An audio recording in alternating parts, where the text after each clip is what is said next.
Serious energy crisis. For 16 to 18 hours, we did not have electricity in this country. So all the schools and colleges and universities and educational programs were very adversely affected. And then there was a serious economic crisis. There was inflation, double-digit inflation, there was slowdown, and there was no one willing to come to Pakistan. We took up that challenge. And by 2017, PricewaterhouseCoopers forecasted that if Pakistan continues on this trajectory, by 2030, it will be in the top 20 economies of the world. We were very relieved that we are on track, and that means that, by 2025, surely we can achieve our target of being in the top 25 economies. But once again, political changes overtook our ambition and our effort. And beyond 2018, Vision 2025 was scrapped. Political changes do happen in countries, but political change should not mean a U-turn on all the national programs. So every national program that was started under Vision 2025 was abandoned. And for 4 years, the country did not have any short, medium or long-term plan or vision where we want to go. In 2013, our development budget was 300 billion rupees. By 2018, it had increased to 1,000 billion rupees, 1 trillion rupees. 4 years later, when I returned to this ministry, the development budget had been reduced to 550 billion rupees. And that too, if you discount for inflation, in terms of 2018, it would be 300 and 350 billion rupees. This year, when we were making our development budget, there were demands of about 1,900 billion rupees, and we had an envelope of 727 billion rupees. And we were sitting for 15 days late night trying to see that how best we can distribute that 727 among the demands for 1,900 billion rupees. Now this is the reality. If we have to focus on human resource development, we have to have resources. The economy has to grow. The development budget has to be there. Otherwise, we always say in management that when you talk of a strategic change, it actually means that how you reallocate your resources. If you have nothing to allocate, if any slogan or any program is only confined to seminars and speeches, it means nothing. It's only a deception or an illusion in which we live. So the fundamental question, I think, before us, I don't want to really dwell before you that how and why we need to develop our human resource, human capital. This is something which I have been highlighting in last 5 years when I was minister, that Pakistan suffers from a structural imbalance. If you look at our economic indicators, we fall close to middle income countries in terms of our per capita income in many economic indicators. But if you look at our social indicators, we fall in the category of the least developed countries. So no country can have a sustainable development path if it has a fractured socio-economic platform, where your social indicators are worst and your economic indicators are relatively better.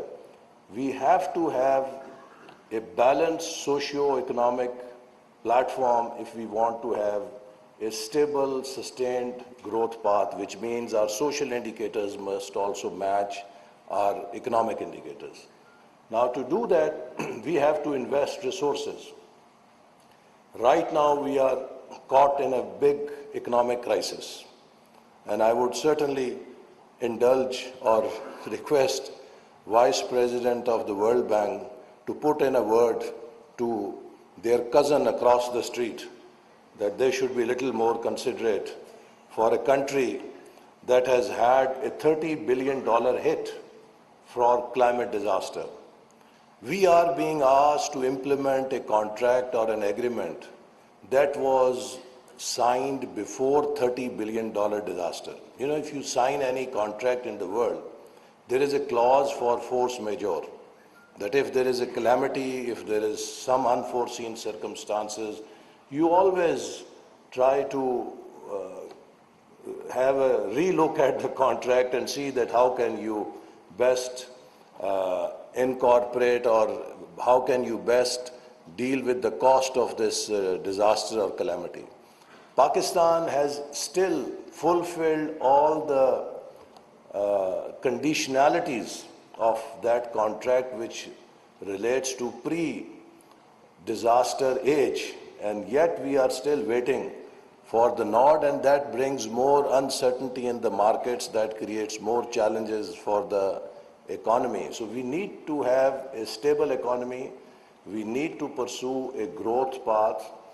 And let me say that when we came into government, our immediate response was that how best can we find a roadmap that will steer us out of this crisis and turn around Pakistan to a stable platform.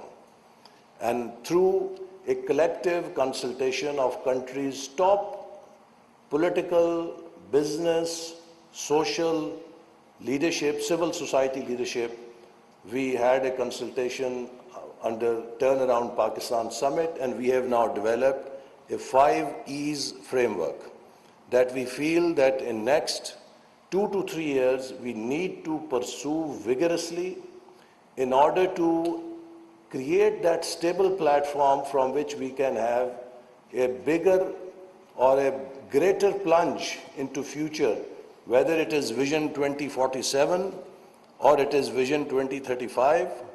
Right now, we do not have that platform from where we can take that plunge.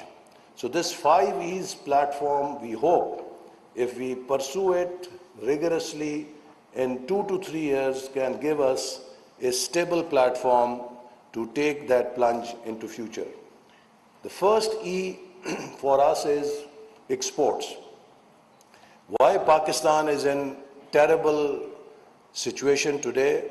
Because for 75 years we have missed a very basic lesson in development, that all the economies that developed in last 30-40 years, they adopted export-led growth path.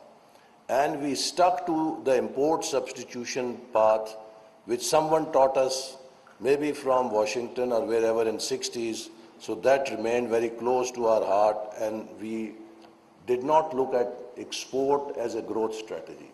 So I think that is a paradigm shift we need to bring, and that also relates to our human resource development, that we need to reconfigure all our human resource development programs so that we can develop a workforce which can provide Pakistan an export-led growth economy. The second E relates to E-Pakistan. Pakistan's biggest opportunity is our youth. And the other biggest opportunity is the digital revolution that is taking place right now. And this digital revolution is creating equal opportunities for everyone, everywhere, because it makes world flat. So with a young population which has English-speaking skills, and we have relatively good infrastructure to provide education to our youth in information technology and computer sciences, in the new skills that are in currency now for a digital economy. This is the real opportunity that Pakistan has to harness for future. So therefore, we have E-Pakistan as a major intervention, not only to generate exports, not only to have more dollars in our kitty, but primarily also to empower our youth and our women. Because no country can also progress unless the share of its women in workforce is also matching the contribution by men. So IT provides a great opportunity for female population in our country to work from home. It gives them flexibility. So we are also aiming to use e-Pakistan as a means of economically empowering our female population. The third E relates to environment, because as you know, we are climatically very vulnerable. So water and food security is a big challenge. And that is the third E on which we are focusing. How do we develop response to this climate change challenge to secure water and food security? The fourth E is energy. Pakistan also faces today great challenge due to high prices of oil and gas in international markets. So we have to cut down our import bills, and we have to focus not only to save foreign exchange but also to promote renewable and green energy. So how do we make our energy affordable and also green in order to be more responsible for future? And the fourth, and again one of the most important, is how do we create equity in our society through education, health, and population control? We think that these are three very important drivers to create equity in our society.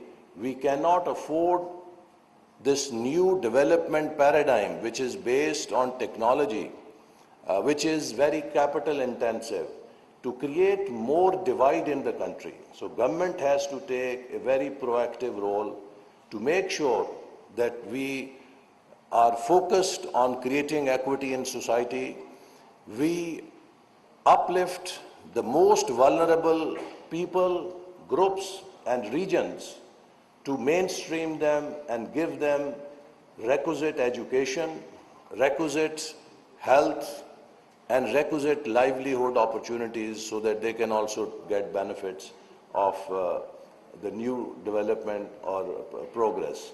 So education is again one of the most important elements in our human resource strategy, with health and population control.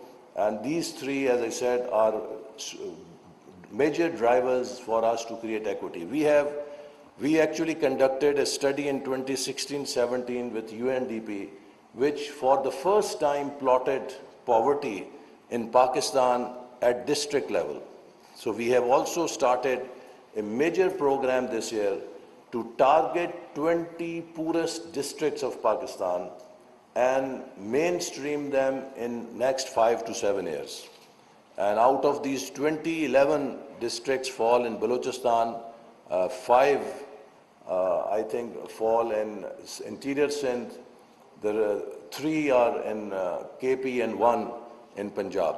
So we are hoping that this intervention will really help us through, like as they have an affirmative action in development, to mainstream these areas, and we'll try to bridge the gap. Right now we are carrying out very comprehensive studies of these areas to determine their social economic landscape and to identify the gaps and the drivers that can accelerate the development there.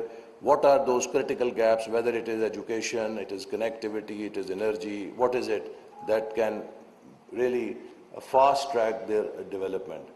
In education, we are working with the provinces. As you all know, that human resource development related, most of the areas have been devolved to the provinces. But that does not mean that federal government cannot take lead and not coordinate. So we are working very actively, proactively with the provinces, and in the coming budget, we are launching some major initiatives for bringing children into school so that we must have 100% universal primary enrollment. There is no reason why in this age any child should be without education. So we did one experiment in our previous government on an International Literacy Day. We targeted to bring 100,000 children into school in one day. And what the result was that end of the day, more than 800,000 children had showed up for enrollment. So what that showed, this is not a demand issue, it is actually a supply issue. We are not able to reach out and we are not able to accommodate. And when these children came to schools, we found that most of these schools were very crowded and they did not have enough teachers to retain these children. And after 3 months, more than half of the children they were like dropouts. They could not be retained by the education system. So we are working very closely with the provinces how to strengthen our education coverage and bring every child into school. In last government, we also started a major initiative for national curriculum reform. Unfortunately, that got controversial during the previous government, but we are again reviving it. The idea is, it is not that you have to teach your children. You also have to see that what are you teaching them. More than 50% of the skills that we have today will be redundant in next 10 years. So the whole education experience has to be redesigned in light of the new skills that are going to emerge and that are already on the horizon. So that requires a very major restructuring of our education system, of our curriculum, of our training programs to be aligned with the new imperatives of fourth industrial revolution that already has come in. Similarly, we launched a major initiative and we are working with Education Ministry and we have given them a blank check. I'm still waiting for proposal from them that we want to set up state-of-the-art teacher training center which can become a benchmark for teacher training programs in the country. Because if you change curriculum, you don't train your teachers in new curriculum, that means nothing. The third is examination system. You change the curriculum, you train the teachers, but if you don't change the examination system, again, it means nothing. So we are also working with Education Ministry to reform the examination system in the country. On higher education system, we have undertaken a number of reforms to increase the reach and spread of higher education system.